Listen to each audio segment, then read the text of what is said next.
الحمد للہ رب العالمین والصلاة والسلام علی اشرف الخلق وخاتم النبیین نبینا محمد وعلی آلہ واصحابہ اجمعین، اما بعد۔ ہم نے حدود کے حوالے سے کچھ احکام اور مسائل پڑھے، اور اس میں ہم نے جتنی بھی حدیں تھی اس کے حوالے سے ہم نے کچھ احکام و مسائل پڑھے تھے۔ تو کچھ متفرقہ مسائل اور احکام ہیں جن کا تعلق جو بغاوت کرنے والے ہیں، سرکشی کرنے والے ہیں، ان سے ہے، اور اسی طرح تکفیر کے حوالے سے اور جادوگر کے قتل کے حوالے سے، اور اسی طرح جو ہے وہ رسول کریم علیہ الصلوۃ والسلام کو گالی دینے والا، اللہ تعالیٰ کو گالی دینے والا، اس سے متعلق کچھ مفید باتیں یہاں صاحب کتاب نے فقہ الحدیث کے اندر ذکر کی ہیں، جن کو ہم انشاءاللہ یہاں کتاب سے پڑھیں گے بطور فائدہ کے، تاکہ کچھ مزید چیزیں ہمارے سامنے آئیں۔ تو یہاں سے ہم شروع کریں گے، باب من یستحق القتل حدا۔ یہ باب ہے اس شخص کے بارے میں یا ان لوگوں کے بارے میں جنہیں جو ہے وہ حدن قتل کیا جائے گا، کسی حد میں قتل کیا جائے گا۔ کہتے ہیں وہ حربی اور مرتد ہیں، وہ حربی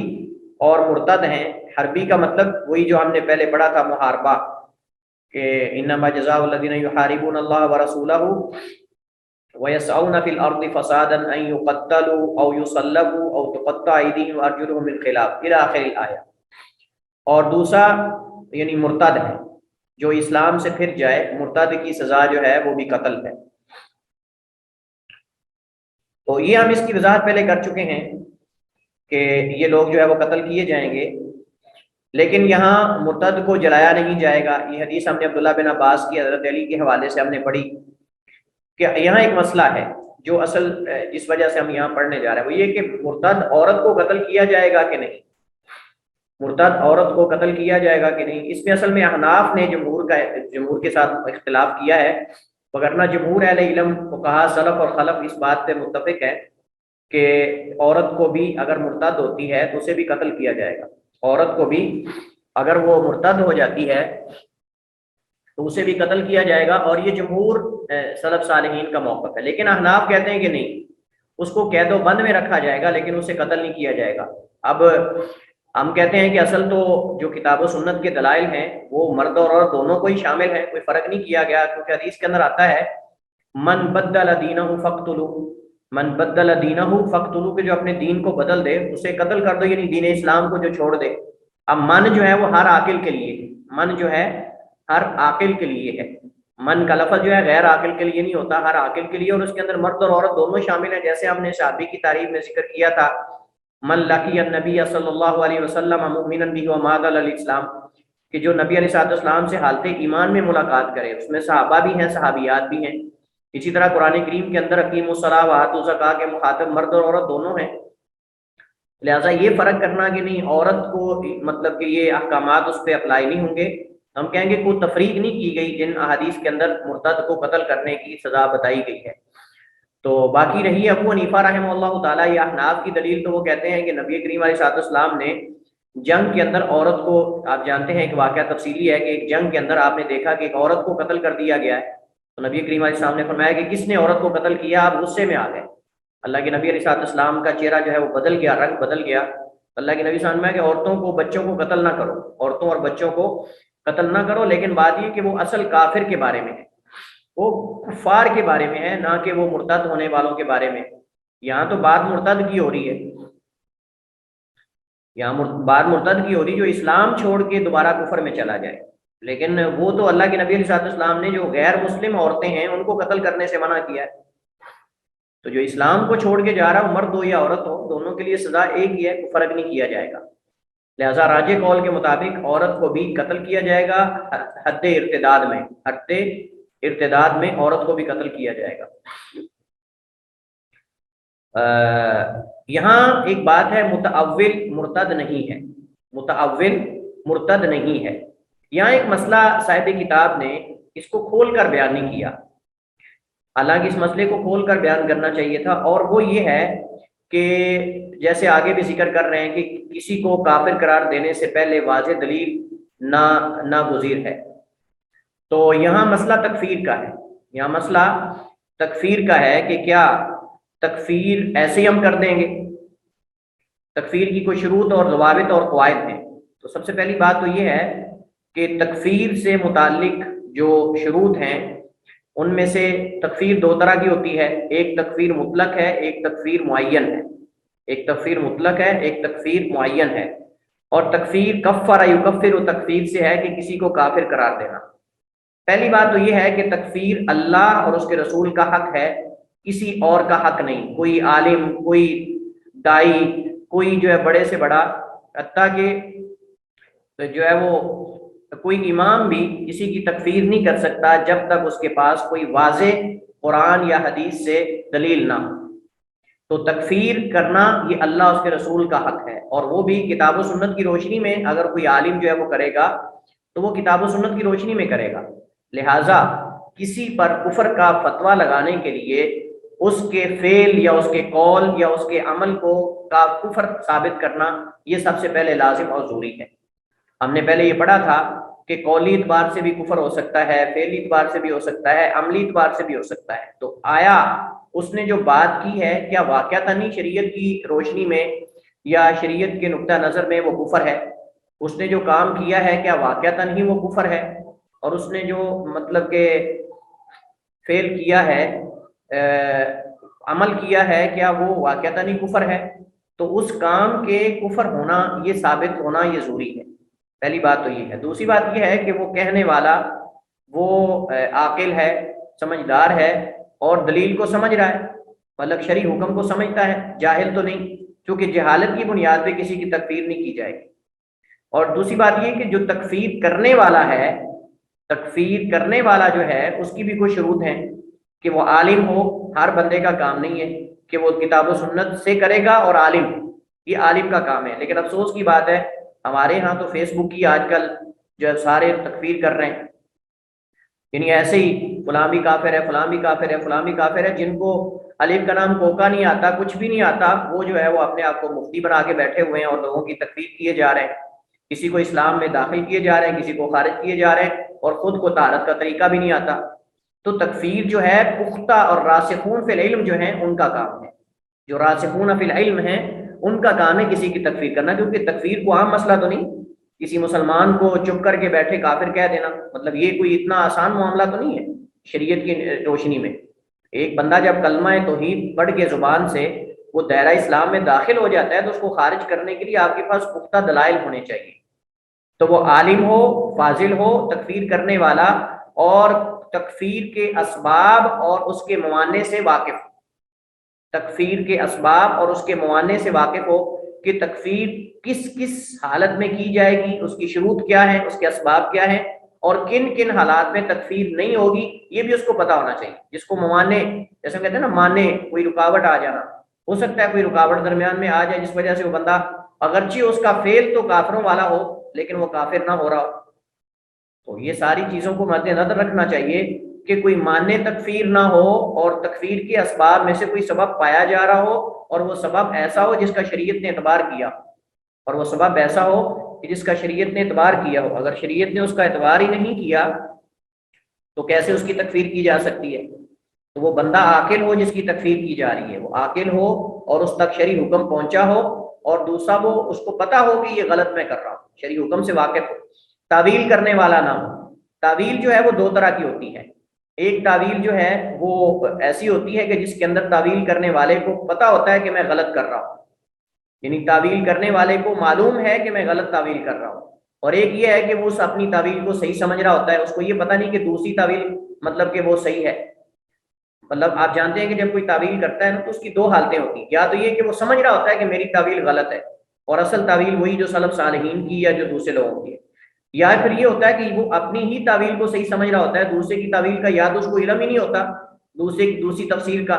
یا پھر یہ ایسے ماحول کے اندر رہا ہے، ایسے اساتذہ کے پاس پڑھا ہے کہ جنہوں نے اس کو دوسری تعویل یا تفسیر سکھائی ہی نہیں، تو اب اس کو یا تو علم ہی نہیں یا علم تو ہے لیکن وہ اپنی تعویل کو صحیح سمجھتا ہے۔ تو اگر تو اسے اس بات کا علم ہو جاتا ہے کہ میری تعویل باطل ہے اور اصل تعویل وہ ہے جو سلف صالحین نے کی ہے، تو اس صورت میں وہ کافر ہو جائے گا۔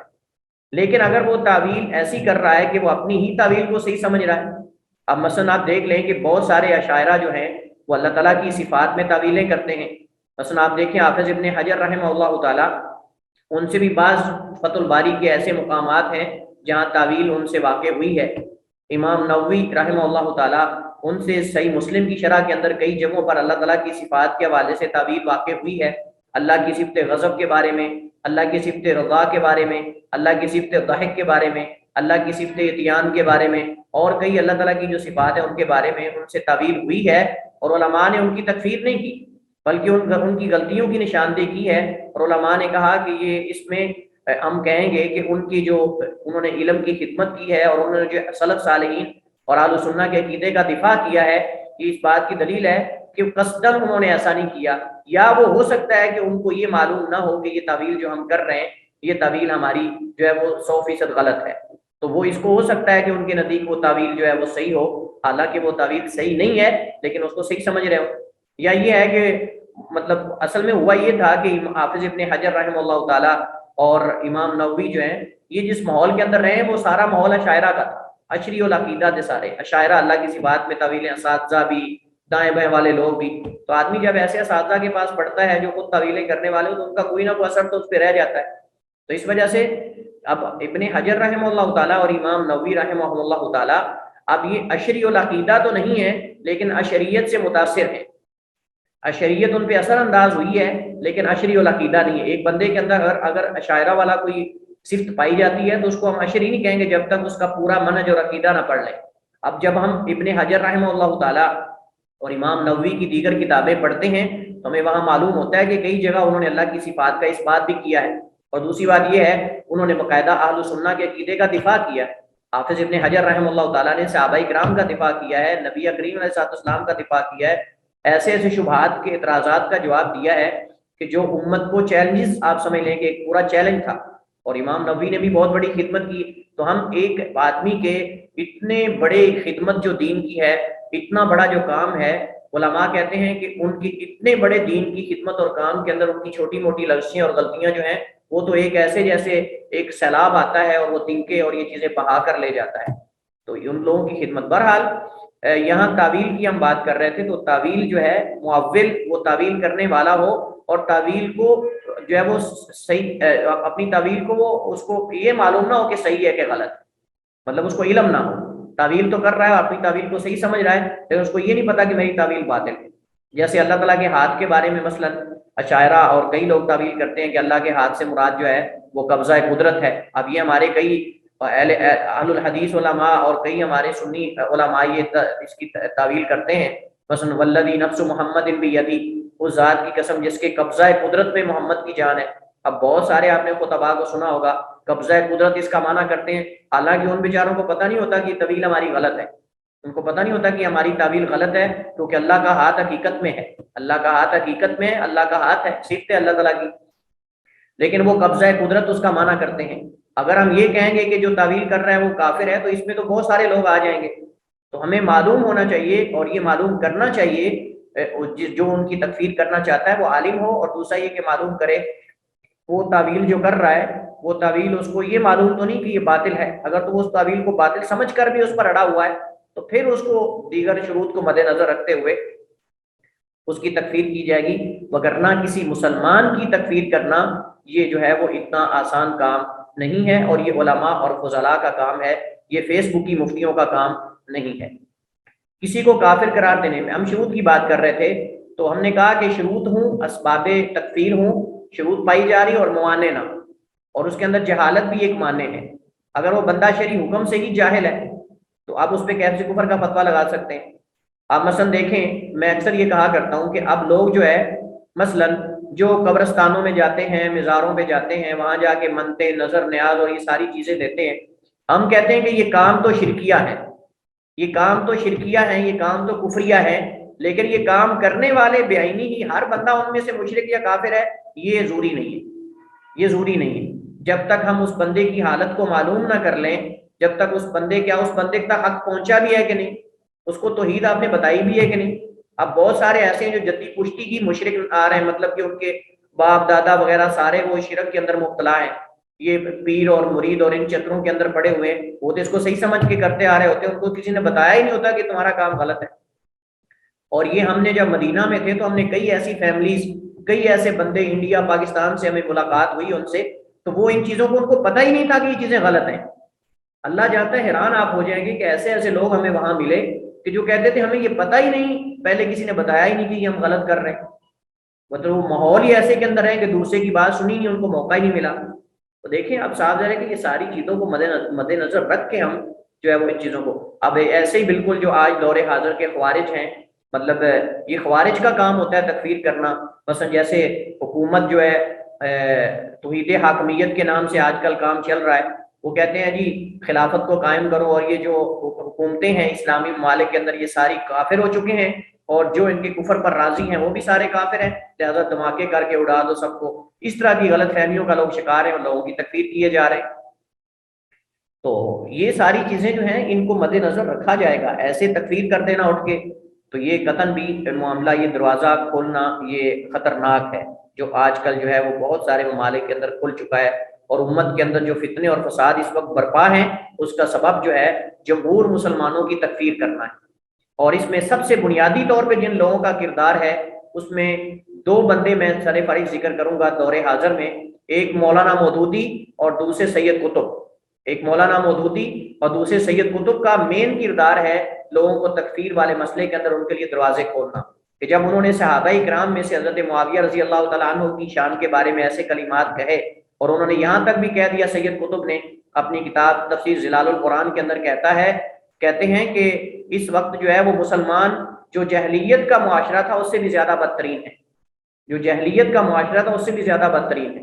اور اس کے علاوہ ایسی ایسی عبارتیں، مطلب کہ ان کی کتابوں کے اندر، مولانا مودودی کی تفسیر کے اندر اور ان کی خلافت و ملوکیت کے اندر آپ جا کے پڑھیں، اس کے علاوہ ان کی دیگر کتابوں کے اندر، یہ جب عوام اور عام لوگ یہ پڑھتے ہیں تو ان کے اندر ایک جوش پیدا ہوتا ہے اور وہ حکومتوں کے خلاف کھڑے ہو جاتے ہیں، اور حکومتوں کے خلاف جب کھڑے ہوتے ہیں تو اس وقت جو ہے وہ نتیجہ کیا نکلتا ہے، کہ نتیجہ یہ نکلتا ہے کہ اس ملک کے اندر حکومت ان کے خلاف پھر آتی ہے رد عمل میں، اور پھر وہ فتنہ اور فساد اور پورے ملک جو ہے وہ تباہی کی طرف چلے جاتے ہیں۔ آپ شام کی صورتحال دیکھ لیں، آپ یمن کی صورتحال دیکھ لیں، آپ عراق کی صورتحال دیکھ لیں، آپ مصر کی صورتحال دیکھ لیں، ان سب کے اندر پیچھے کار فرما یہ مولانا صاحب ہیں جن کا میں نے آپ کے سامنے ذکر کیا ہے۔ اور مقصود یہاں ان کے اوپر تنقید اس وقت کرنا نہیں ہے، لیکن مقصود یہ ہے کہ ہم ایسی فکر سے بچیں، ہم ایسی فکر سے بچیں کہ جس فکر کی وجہ سے جو ہے وہ آج امت کے نوجوان جو ہیں وہ تکفیر پر تلے ہوئے ہیں، ہر ایک جو ہے وہ دوسرے کی تکفیر کیے جا رہا ہے۔ جو جمہوریت کے اندر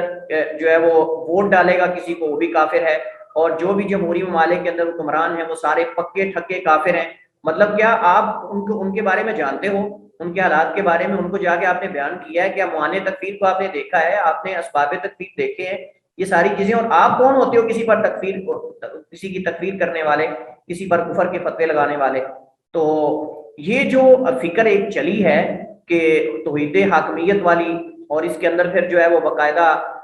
یہ کہا جاتا ہے جی اس وقت کوئی ایسی جماعت موجود نہیں ہے کہ جس جماعت کو اللہ کے نبی علیہ السلام نے جو ہے وہ تھامنے کا حکم دیا ہے، ان کے ساتھ چلنے کا حکم دیا ہے۔ اس وقت جتنی بھی جماعتیں ہیں وہ ساری گمراہ ہیں نعوذ باللہ، اور کوئی بھی جماعت حق پر نہیں ہے، لہٰذا ہم جماعت یہ بنا رہے ہیں جو حق پر ہے، اور یہ مختلف علاقوں میں ہم قائم کریں گے جماعتیں، اور یہ جماعتیں مل کر جو ہیں وہ ایک بڑی جماعت بنے گی، اور یہ خلیفہ بنائیں گے، اور وہ خلیفہ جو ہے امت کے اندر خلافت کا نظام لاگو کرے گا۔ وگرنہ اس کے بعد خلافت کے علاوہ جتنے بھی بادشاہ حکمران یہ سارے آ رہے ہیں یہ سب فضول ہیں اور یہ کافر ہیں نعوذ باللہ، اور اس طرح کے جو ہے فتاوی جات لوگوں کو سنا کر تکفیر کا دروازہ کھولا جاتا ہے اور جمہور مسلمانوں کی تکفیر کی جاتی ہے۔ آپ دیکھ لیں داعش کی فکر ہو یا اس طرح کے جتنے بھی افکار ہیں اس کے پیچھے کار فرما اس طرح کی سوچیں اور افکار اور تحریریں ہوتی ہیں جو نوجوانوں کو ابھارتی ہیں۔ آپ دیکھ لیں کہ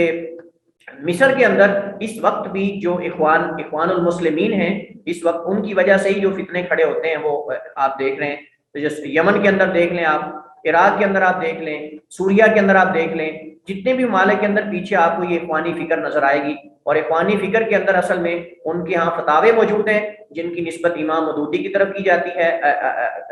مولانا مودودی کی طرف کی جاتی ہے، اور سید قطب کی طرف کی جاتی ہے۔ اللہ المستعان۔ تو بہرحال یہ پہلی بات تو یہ ہے کہ یہ تکفیر مطلق جو ہے ہم کہیں گے کہ جو قبروں کا طواف کرتے ہیں، قبروں کے سامنے سجدے کرتے ہیں، ان کا یہ کام تو شرکیہ ہے، ان کا یہ کام تو شرکیہ اور کفریہ ہے، لیکن کیا ہر وہ کام کرنے والا مشرک ہوتا ہے؟ یہ مسئلہ مد نظر ہر ایک کی طرف اشارہ کر کے بیانی آپ نہیں کہہ سکتے کہ فلاں بندہ مشرک ہے جب تک اس کی شروط پوری نہ ہو رہی، جب تک اس کی شروط پوری نہ ہو رہی ہوں، وہ تعویل نہ کر رہا ہو، اس کو حق پہنچا ہو اور وہ جاہل نہ ہو۔ لیکن ہمیں کیا پتا ہے کہ وہ جاہل ہے کہ نہیں؟ اس وجہ سے ہر ایک پر الگ الگ جو ہے وہ فتویٰ لگانا کہ یہ بندہ بھی مشرک ہے، یہ بندہ بھی مشرک ہے، یہ بندہ بھی مشرک ہے، اس کے لیے شروط ہے، اور وہ یہ شروط مد نظر رکھ کے جو ہے وہ اس کی تکفیر کی جائے گی۔ بہرحال یہ ایک موضوع بہت وسیع ہے، ہمارا یہ اصل موضوع نہیں، جو ضمن میں یہ آ گیا ہے اس وجہ سے ہم یہاں ذکر کر رہے ہیں۔ امام شوکانی رحمہ اللہ تعالیٰ فرماتے ہیں کسی کو کافر قرار دینے سے پہلے ایسی دلیل ضرور ہونی چاہیے جو چڑھتے سورج سے بھی زیادہ واضح ہو، کیونکہ ایک آدمی جو کلمہ پڑھ کے اسلام میں آیا ہے اس کی تکفیر کرنے کا مسئلہ ہے بھائی، یہاں دلیل واضح ہونی چاہیے، یہ نہیں کہ مجھے ایسا لگتا ہے یا ایسا ہے یا ایسا ہے ویسا نہیں، چونکہ چنانچہ لیکن چونکہ والے مسئلے نہیں یہاں چلیں گے، بلکہ یہاں واضح جو ہے وہ دلیل ہونی چاہیے۔ حدیث نبی میں ہے کہ نبی کریم علیہ السلام نے فرمایا من قال لاخیہ یا کافر فقد باء بہ احدہما، کہ جس نے اپنے بھائی کو کہا اے کافر تو دونوں میں سے ایک کافر ہو جاتا ہے۔ مطلب یہ بہت بڑی وعید ہے ایک مسلمان پر کفر کا فتویٰ لگانا، اور اگر وہ مستحق نہیں ہے تو فرمایا یہ کفر کا فتویٰ اس کی طرف لوٹ آتا ہے۔ یہاں ایک بڑی اہم بات بعض علماء نے کی اس حدیث کی شرح کے اندر، بعض علماء فرماتے ہیں کہ جو کسی بندے پر کفر کا فتویٰ لگاتا ہے اور وہ کافر اگر نہیں ہے تو کفر اس کی طرف لوٹ کے آتا ہے، مطلب یہ بندہ کافر ہو کے مرتا ہے، یہ بندہ کافر ہو کے مرتا ہے، یعنی اس کا انجام برا ہوگا جو کسی پر حق ناجائز فتویٰ لگا رہا ہے کفر کا۔ اور بعض علماء کہتے ہیں کہ نہیں، اللہ کے نبی علیہ السلام یہ بتا رہے ہیں کہ مطلب یہ ہے کہ وہ کافروں والے کام کرنے شروع کر دے گا، یا اس طرح کی مختلف اس کی تعویلیں کی گئی، لیکن خلاصہ کلام یہ ہے کہ کسی کی تکفیر کرنا اگر وہ مستحق نہیں ہے اور وہ تکفیر کرنے والا بھی اہل نہیں ہے تو یہ کبیرہ گناہ ہے، اور بسا اوقات انسان کو کفر تک بھی پہنچا دیتا ہے۔ اور ایک روایت میں یہ لفظ بھی ہیں وَمَنْ رَمَى مُؤْمِنًا بِكُفْرٍ فَهُوَ كَقَتْلِهِ، جس نے کسی مسلمان کو کفر کا فتویٰ لگایا یا اس پر کفر کا الزام دیا فَهُوَ كَقَتْلِهِ، گویا کہ اس کو قتل کر دیا۔ کافر ہونے کے لیے کفر پر شرح صدر ہونا ضروری ہے، اور قرآن کریم میں اللہ تعالیٰ فرماتا ہے وَلَٰكِن مَنْ شَرَحَ بِالْكُفْرِ صَدْرًا فَعَلَيْهِ غَضَبٌ مِّنَ اللَّهِ، لیکن جو اپنے سینے کو کھول دیتا ہے کفر کے لیے، کیونکہ بسا اوقات آدمی جو ہے وہ مکرہ ہوتا ہے، مجبور ہوتا ہے، اس سے کفریہ کلمہ کہلوایا جاتا ہے، جیسے حضرت جو ہے وہ عمار رضی اللہ تعالیٰ عنہ، ان کے والد حضرت یاسر آل یاسر کو مکہ کے اندر اہل مکہ نے مارا، ان پہ تشدد کیے، اللہ کے نبی علیہ السلام نے انہیں اجازت دی، فرمایا کہ تم اگر میرے بارے میں کوئی برا بھلا کہہ بھی لو تو کہہ لیا کرو، کوئی حرج نہیں، اگر تمہارا دل ایمان پہ مطمئن ہے تو تم کفریہ کلمہ بھی کہہ سکتے ہو اپنی جان بچانے کے لیے، بشرطے کہ جان ضائع ہونے کا خطرہ ہو، بشرطے کہ جان ضائع ہونے کا خطرہ یہ ہو۔ لیکن عظیمت یہ ہے کہ انسان کلمہ کفر نہ کہے، لیکن رخصت یہ ہے کہ کلمہ کفر کہہ کر اپنی جان کو بچا لے۔ من کفر باللہ من بعد ایمانہ الا من اکرہ وقلبہ مطمئن بالایمان، جو شخص ایمان لانے کے ساتھ کفر کرے اور مگر وہ جس کا دل جو ہے وہ ایمان سے مطمئن ہو اور ایمان جو ہے وہ ایمان پر برقرار ہو تو وہ کلمہ کفر کہہ سکتا ہے۔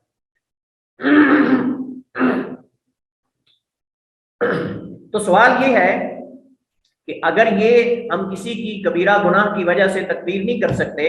تو پھر ان حدیث کا کیا کریں گے؟ ان حدیث کے اندر آتا ہے کہ نبی کریم علیہ السلام نے فرمایا لا ترجعوا بعدی کفارا یضرب بعضکم رقاب بعض، کہ تم میرے بعد کافر بن کر نہ لوٹنا کہ بعض تمہارا بعض کی گردن مارے، مطلب بعض تمہارا بعض کو قتل کرے۔ اور ایک حدیث میں نبی کریم علیہ السلام نے فرمایا سباب المسلم فسوق وقتالہ کفر،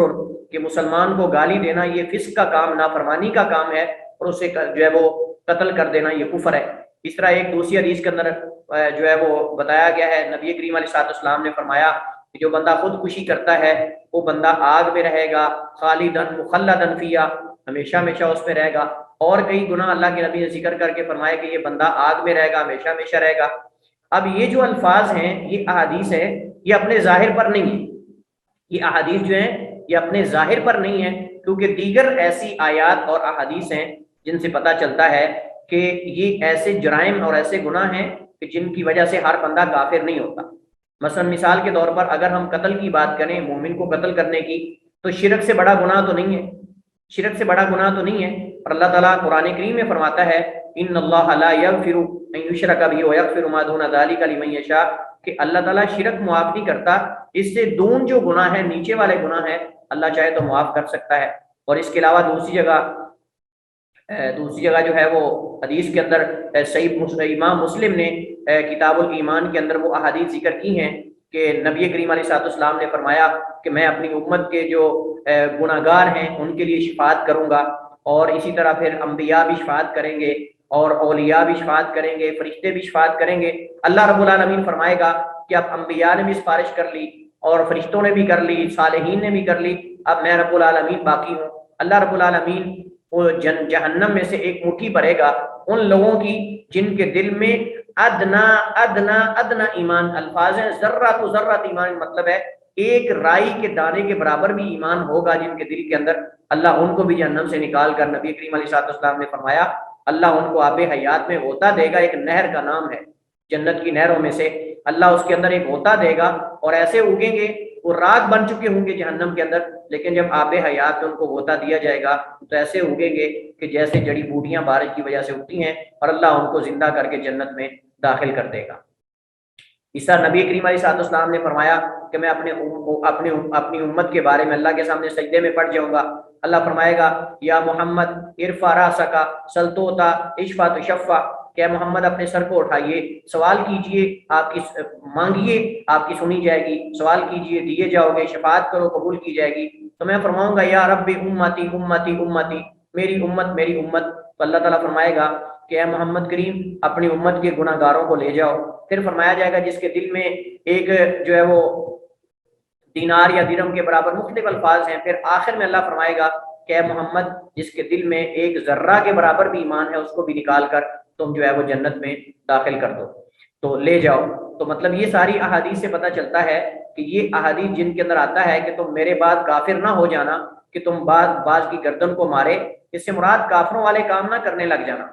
اس سے مراد یہ کہ کافروں والے کام نہ کرنے لگ جانا، کہ جیسے حالت کفر کے اندر جاہلیت میں لوگ آپس میں لڑتے تو کئی 100 سال تک جنگ چلتی، خاندانوں کے خاندان تباہ و برباد ہو جاتے، اور وہ آپس میں ایک دوسرے کی گردنیں اڑاتے تھے، کوئی ایک دوسرے کے خون کی قدر اور قیمت نہیں ہوتی تھی، کوئی پاسداری نہیں ہوتی تھی، کوئی کچھ نہیں ہوتا تھا، اگر ایک قتل ہو جاتا تو کئی 100 سال تک اس کا بدلہ لینے کے لیے خاندان آپس میں لڑتے رہتے۔ تو نبی کریم علیہ السلام نے فرمایا کہ میرے بعد تم ایسے نہ ہو جانا کہ جیسے کافر کرتے ہیں، لیکن آپ نے یہ نہیں کہا کہ ہر بندہ لڑنے والا کافر ہو جاتا ہے۔ اللہ تعالیٰ قرآن کریم میں فرماتا ہے ان طائفۃ من المؤمنین اقتتلوا فاصلحوا بینہما، ان طائفتان من المؤمنین اقتتلوا فاصلحوا بینہما،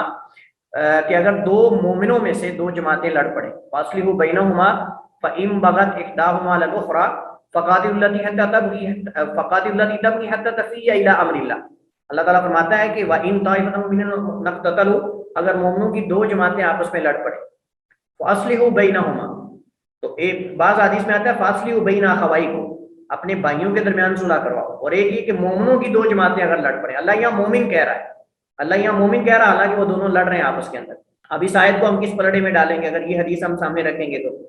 اسی طرح نبی علیہ السلام کا فرمانا سباب المسلم فسوق وقتال کفر، اب یہاں بھی تو ایک قتل کہ اگر دو جماعتیں آپس میں لڑ پڑیں تو ان کی صلح کروا دو، اور مومنوں میں سے دو جماعتیں، تو ان ساری انما المؤمنون اخوۃ فاصلحوا بین اخویکم، کہ مسلمان آپس میں بھائی ان کے درمیان صلح کروا دو اپنے بھائیوں کے درمیان، واتقوا اللہ لعلکم ترحمون۔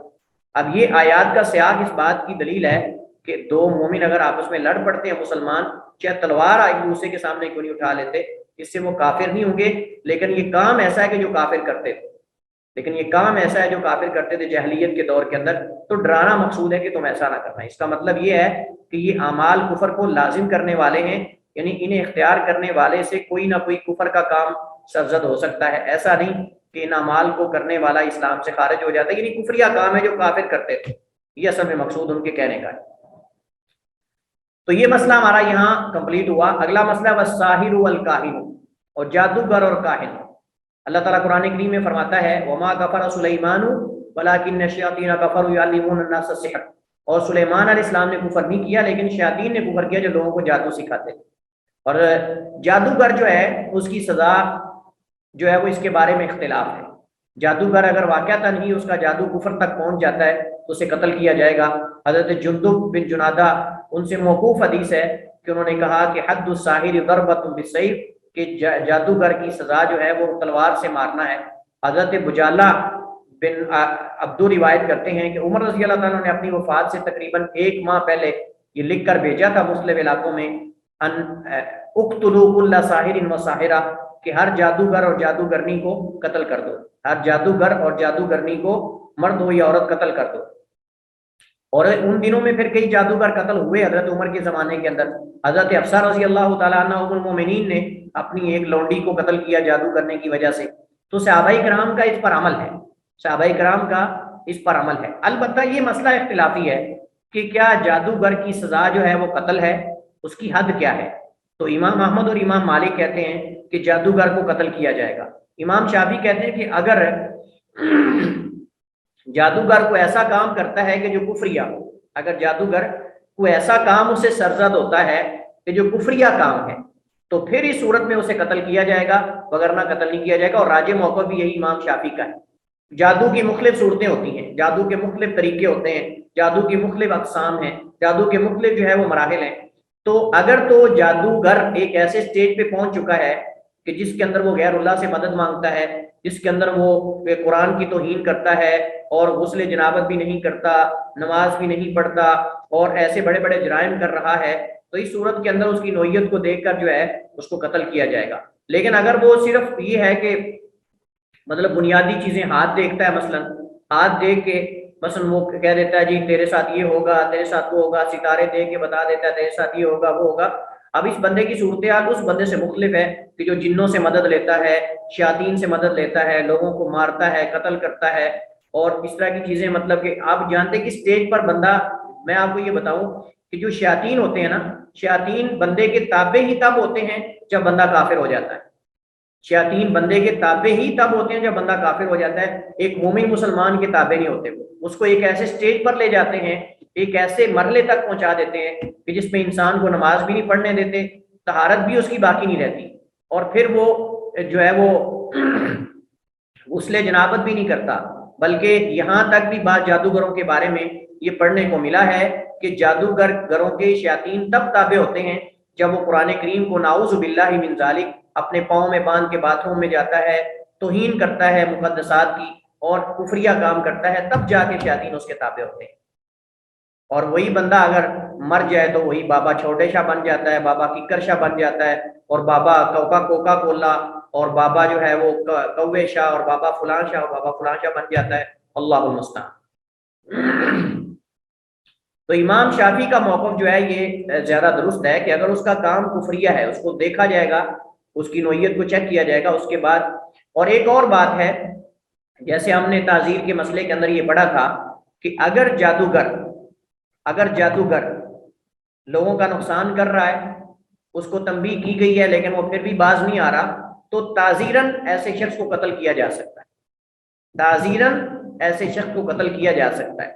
لیکن اگر اس کا عمل کفریہ ہو جائے، کفریہ اعمال کرتا ہے، تو پھر تو وہ مرتد ہو گیا نا، تو اس صورت میں تو اس کی مرتد کی سزا ہوگی۔ تو بہرحال اگر ہم جادوگر کو اس کے جو جرم ہے، اس کی ناگہانیت کی وجہ سے، اس کی گناہونے عمل کی وجہ سے اگر کوئی حاکم یا قاضی یا کوئی عدالت اسے قتل کروانا چاہتی ہے تو یہ تعزیراً ہوگا، الا کہ اس کے اعمال اگر کافرانہ ہیں تو اس صورت میں پھر وہ اس کو حداً کیا جائے گا، وگرنہ نہیں۔ یہاں ایک اشکال پیش کیا جاتا ہے، کہتے ہیں جی اللہ کے نبی علیہ السلام نے لبید ابن اسم جو تھا، جس نے آپ کو جادو کیا تھا اللہ کے نبی علیہ السلام کو، اس کو آپ نے قتل نہیں کروایا۔ لیکن صحیح بات یہ ہے کہ اس حدیث کے بارے میں مختلف لوگوں کے آراء ہیں، لیکن جو مطلب میں نے بہت سارے علماء کی کلام سے دیکھا وہ یہ ہے کہ اس کے بارے میں آپ نے قتل کروایا یا نہیں کروایا، اس کے بارے میں کوئی وضاحت موجود نہیں، کسی بھی حدیث کے اندر اس کی وضاحت موجود نہیں ہے کہ آپ نے اس کو قتل کا حکم دیا یا نہیں، بلکہ بعض ایسے اشارات ملتے ہیں کہ آپ نے اس کو قتل کروا دیا۔ لیکن یہ ہے کہ اس کے بارے میں دوسری بات یہ کوئی یہودی تھا، ہم یہاں مسلمان اگر کوئی جادو کرتا ہے تو اس کی بات کر رہے ہیں، باقی وہ معاملہ اس سے مختلف ہے۔ وہ یہودی آدمی تھا اور اس وقت ابھی آغاز اسلام کا واقعہ ہے، ابھی اللہ کے نبی علیہ السلام اور اسلام کے پاس اتنی قوت نہیں تھی کہ یہود کا مقابلہ کریں، تو اس وجہ سے یہ مخصوص حالت تھی۔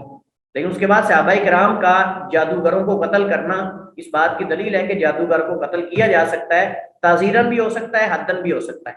تعزیراً بھی ہو سکتا ہے، حداً بھی ہو سکتا ہے۔ جادوگر کی تصدیق کرنے والے کا انجام کیا ہوتا ہے،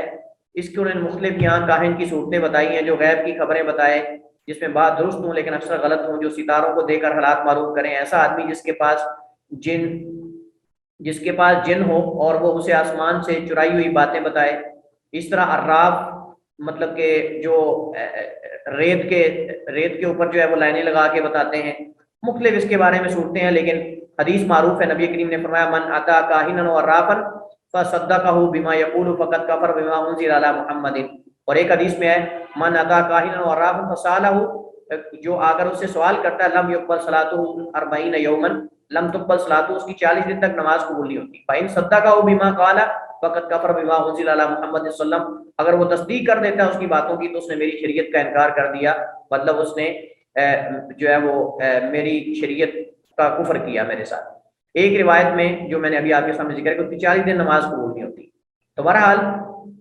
ان لوگوں کے پاس جانا اور ان سے جا کر سوالات کرنا یہ سارے شعبدہ بازی ہوتی ہے، اور حقیقت میں کوئی چیز بھی نہیں بتاتے، اگر ایک دو باتیں صحیح آ بھی جاتی تو اس کا قطعاً مطلب نہیں کہ باقی بھی یہ صحیح بتا رہا ہے، تو یہ کبیرہ گناہ ہے اور بسا اوقات انسان کو کفر تک بھی پہنچا دیتا ہے۔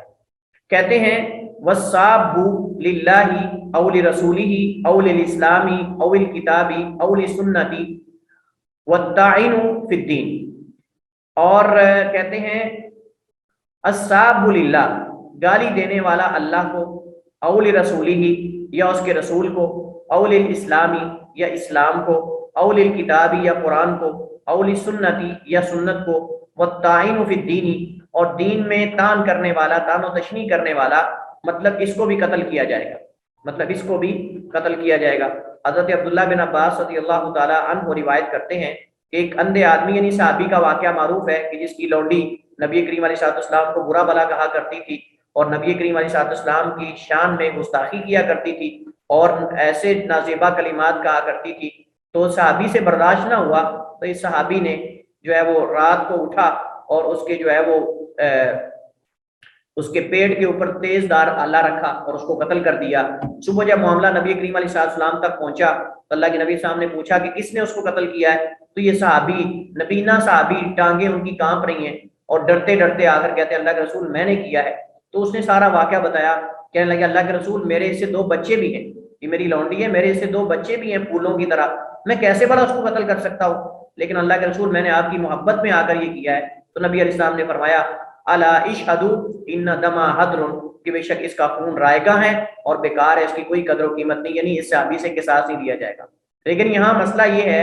کہ آپ جانتے ہیں کہ اگر کسی اسلامی ملک کے اندر، اسلامی ریاست کے اندر حدود کا نفاذ نہیں ہے اور ایسے لوگوں کو جو اللہ اس کے رسول کو گالی دیتے ہیں، قرآن کی توہین کرتے ہیں، شاعر اللہ کی توہین کرتے ہیں، اسلام کی توہین کرتے ہیں، اگر اس ملک کے اندر ان لوگوں کو لگام نہیں ڈالی جاتی، ان کو کچھ بھی ڈانٹ ڈپٹ نہیں کی جاتی، پکڑا نہیں جاتا، تو اس مسئلے کو نہ تو ہم سرے سے تو یہ جو موضوع ہے کہ جس ملک کے اندر حدود کا نفاذ نہ ہو اور لوگ جو ہے وہ دین پر، شریعت پر اور اسی طرح جو ہے وہ اللہ اس کے رسول پر ایسی باتیں کہیں، تو کیا ہر بندہ قانون کو اپنے ہاتھ میں لے سکتا ہے یا نہیں، یہ ایک مسئلہ ہے۔ تو اس مسئلے کے اندر یہ کہ اصل ہم کہیں گے، اصل یہ ہے کہ یہ کام علماء کا ہے، یہ عدالت کا کام ہے، یہ کام علماء کا ہے، یہ عدالت کا کام ہے۔ پہلی بات تو یہ کہ جو کام اس نے کیا ہے کیا واقعتاً وہ گالی بھی ہے کہ نہیں، کیا واقعتاً وہ گالی بھی ہے کہ نہیں، کیا واقعتاً وہ توہین بھی ہے کہ نہیں۔ مطلب آج ہم میں سے بہت سارے لوگ ایسے ہر کام کو توہین رسالت کہہ دیتے ہیں، حالانکہ توہین رسالت وہ ہوتی نہیں۔ اسی طرح جو ہے وہ جیسے گزشتہ دنوں میں سیال کوٹ کا واقعہ آپ جانتے ہیں کہ وہاں اس بندے نے ایک ایسا اسٹیکر وغیرہ لگا ہوا تھا جس پر مطلب یا حسن یا حسین یا اس طرح کے الفاظ لکھے ہوئے، تو اس نے اس کو مطلب اتار کے پھاڑ کے پھینکا یا جو بھی ہے، اب اس کو انہوں نے لوگوں نے جلا دیا۔ اب تحقیق کسی نے نہیں کی کہ اس بندے نے مطلب واقعی جرم کیا یا نہیں۔ اس موضوع کو نہ تو ہم بالکل کلوز کر سکتے ہیں نہ اس کو اوپن کر سکتے ہیں، ہم کہیں گے اصل یہ ہے کہ یہ کام علماء کا ہے، علماء فیصلہ کریں گے کہ بھائی اس بندے نے جو یہ گستاخی کی ہے آیا یہ واقعتاً ہی گستاخی ہے، اور دوسری بات یہ ہے کہ یہ جو ہے وہ کس نے اس کو سزا دینی ہے، یہ ایک الگ بات ہے۔ اور ہم کہیں گے کہ اگر کسی ملک کے اندر مطلب اگر پاکستانی کسی ملک کے اندر کوئی بندہ کسی بندے کو قتل کر دیتا ہے اس جرم میں کہ اس نے اللہ تعالیٰ کو گالی دی، اس نے رسول کو گالی دی، یا اس نے قرآن کی توہین کی، یا اس نے فلاں کام کیا، تو اس کے لیے ایک کمیٹی ہونی چاہیے، اس کے لیے کمیٹی تشکیل دی جانی چاہیے جس کے اندر مختلف مکتبہ فکر کے لوگ ہونے چاہیے، مختلف مکتبہ فکر کے لوگ، ایسے لوگ جو متعصب نہ ہوں، ایسے لوگ جو متعصب نہ ہوں اور اعتدال کی راہ پر وہ فیصلہ کریں کہ اس بندے نے جو جرم کیا ہے کیا آیا وہ جرم بنتا تھا؟ اب وہ بندے نے قتل تو کر دیا، اب یہ کمیٹی فیصلہ کرے کہ بھائی اس بندے نے جو جرم کیا ہے کیا واقعہ ہی جس بدلے میں اس کو قتل کیا گیا ہے وہ جرم تھا؟ کیا واقعی توہین رسالت تھی، یا توہین قرآن تھی، یا توہین دین تھی، توہین شاعر اللہ تھی، استہزاء تھا؟ اگر تو ہو، اگر تو ہو کہ واقعتاً ہی مطلب وہ اس بندے نے جرم کیا تھا اور اس جرم کے بدلے میں یہ قتل ہوا ہے، تو پھر بھی جن لوگوں نے قانون کو ہاتھ میں لیا ہے ان کو کچھ تعزیری سزا دے کر، مطلب کچھ 1 2 4 1 مہینے کے لیے اس کو جیل میں رکھے تاکہ کل کو ہر بندہ ہی مطلب یہ کام نہ شروع کر دے۔ لیکن اس کو جو پھانسی دینے والا معاملہ ہے یا اس کو قتل کرنے والا معاملہ ہے، جس نے گستاخ رسول کو مارا ہے، یہ مسئلہ مد نظر ہے، تو یہ علماء فیصلہ کریں کہ اگر واقع ہی اس بندے کا اس نے گستاخی کی ہے تو اس صورت کے اندر پھر اس بندے کو چھوڑ دیا جائے گا جس بندے نے اس کو قتل کیا، یعنی یہ ہونا چاہیے اس طرح کا کوئی۔ لیکن ہم اس کو اوپن نہیں کر سکتے اس معاملے کو، کیونکہ صحابہ کرام نبی علیہ السلام کے زمانے میں کچھ ایسے واقعات ہمیں ملتے ہیں کہ صحابہ کرام نے مطلب کہ ایسے لوگوں کو مارا ہے جنہوں نے توہین رسالت کی ہے۔ تو توہین رسالت کا مسئلہ ہو، توہین دین کا مسئلہ ہو، توہین اسلام کا مسئلہ ہو، یہ مسائل انتہائی حساس ہیں۔ یا تو اگر ہم اس پہ بالکل ہی کسی کو کچھ نہ کہیں تب بھی خطرناک ہے، یا ہم اس میں ہر ایک کو چھوٹ دے دیں کہ جس پر چاہے گستاخی کا فتویٰ لگا کر، توہین رسالت کا فتویٰ لگا اس کو قتل کر دے، ایسے تو میرے خیال میں کوئی بھی سنی عالم نہیں بچے گا۔ ایسے تو جو رافضہ ہیں وہ ان پر توہین آل بیت لگا کر سب کو قتل کر دیں گے۔ تو بہرحال یہ مسئلہ جو ہے وہ انتہائی حساس ہے۔ اس میں پہلی بات تو جرم کا ثابت ہونا ہے، دوسری بات یہ ہے کہ یہ حد کون لگائے گا، کون جو ہے ان کو سزا دے گا۔ اگر جنہوں نے دینی ہے وہ نہیں دے رہے، کوئی اور پیش رفت کر کے یا کوئی اور جو ہے قانون کو ہاتھ میں لے کے کر دیتا ہے، تو اب اس میں کیا اس کو کیا سزا ملنی چاہیے، چھوڑنا چاہیے اس کو یا سزا ملنی چاہیے؟ یہ ایک کمیٹی ہونی چاہیے جو فیصلہ کرے کہ کیا اس نے جو جرم کیا ہے اس جرم کے بدلے میں اس کو قتل کیا گیا تھا یا کہ ایسے ہی اس پر الزام لگایا گیا تھا توہین رسالت کا۔ تو یہ مسئلہ جو ہے وہ انتہائی حساس ہے، اس وجہ سے اس کو مدد۔ شاتم رسول کا مسئلہ جو ہے وہ امام ابن تیمیہ رحمہ اللہ تعالیٰ شیخ الاسلام کی کتاب ہے اس مسئلے میں۔ اگر آپ کافی اور شافی کلام پڑھنا چاہتے ہیں تو ابن تیمیہ کی کتاب ہے الصارم المسلول۔ الصارم المسلول جو ہے علی شاتم الرسول، یہ امام ابن تیمیہ شیخ الاسلام کی کتاب ہے، اس کو آپ پڑھیے انشاءاللہ۔ اس میں ابن تیمیہ نے کافی اور شافی اور مدلل اور مفصل کلام کی ہے، جس میں انہوں نے آخر میں جا کے یہ ثابت کیا ہے کہ شاتم رسول جو ہے گالی دینے والا رسول، اور بھی مسائل ڈسکس کیے ہیں اس کے اندر، قرآن کو گالی دینا، اس طرح دیگر مقدسات کو، صحابہ کو گالی دینا، یہ ساری چیزیں انہوں نے اس مسئلے کے اندر اس کتاب کے اندر انہوں نے ڈسکس کی ہیں۔ تو یہ شاتم رسول جو آدمی ہے جو رسول کریم کی توہین کرے یا دین کی کسی بھی چیز کی، اس کی سزا قتل ہے، لیکن بشرطے کہ جرم ثابت ہو اور وہ مطلب کہ معذور نہ ہو، اس بندے کو پتہ ہو کہ یہ توہین ہے، اس بندے کو پتہ ہو کہ یہ توہین ہے، یہ نہ ہو کہ اس کو پتہ ہی نہ ہو۔ حضرت انس فرماتے ہیں کہ ایک یہودی رسول اللہ علیہ وسلم کے پاس سے گزرا تو اس نے کہا السلام علیک، آپ پر جو ہے وہ موت ہو، تو آپ نے فرمایا وعلیک، تیرے اوپر بھی، وعلیک یعنی تیرے اوپر بھی ہو۔ تو صحابہ نے اسے قتل کرنے کی اجازت طلب کی تو آپ صلی اللہ علیہ وسلم نے فرمایا لا، اذا سلم علیکم اہل الکتاب فقولوا علیکم، کہ جب تم جو ہے وہ اہل کتاب تمہیں سلام کہیں تو تم نے کہو وعلیکم، تمہارے اوپر بھی، یعنی جو تم نے بد دعا ہمیں دی ہے وہ تمہارے اوپر۔ شاتم رسول ذمیوں اہل کتاب کو قتل کیا جائے گا یا نہیں، اس میں اختلاف ہے۔ امام احمد، شافعی، مالک کہتے ہیں اگر اسلام قبول نہیں کرتا تو اسے قتل کر دیا جائے گا۔ احناف کہتے ہیں اگر ذمی ہو تو اسے سخت سخت مارا جائے گا، اور اگر مسلمان ہو تو وہ مرتد ہے۔ تاوی کہتے ہیں یہود اگر ایسا کریں تو جس پر وہ پہلے ہیں وہ تو کفر سے بھی زیادہ سخت ہے۔ ابن حجر شوکانی کہتے ہیں رسول کریم علیہ السلام نے یہودی کو تالیف قلبی کی مسلط کی وجہ سے قتل نہیں کیا، یا اس لیے کہ وہ ظاہری طور پہ گالی نہیں دیتے تھے، اور انہوں نے صرف بد دعا دی ہے لیکن اللہ کے نبی کو گالی نہیں دی، بد دعا دی ہے۔ راجی یہ کہ جب اعلانیہ سب و شتم نہ کریں بلکہ تعریض اور کنایا کے طور پہ عداوت بھڑکائیں یا ایسے جملے بولیں تعریضاً، مطلب کہ اشارتاً، واضح الفاظ نہیں بولتے جس کے اندر توہین رسالت ہو یا توہین قرآن ہو یا سنت ہو، اسلامی ملک کے اندر رہ کر تو انہیں قتل نہیں کیا جائے گا۔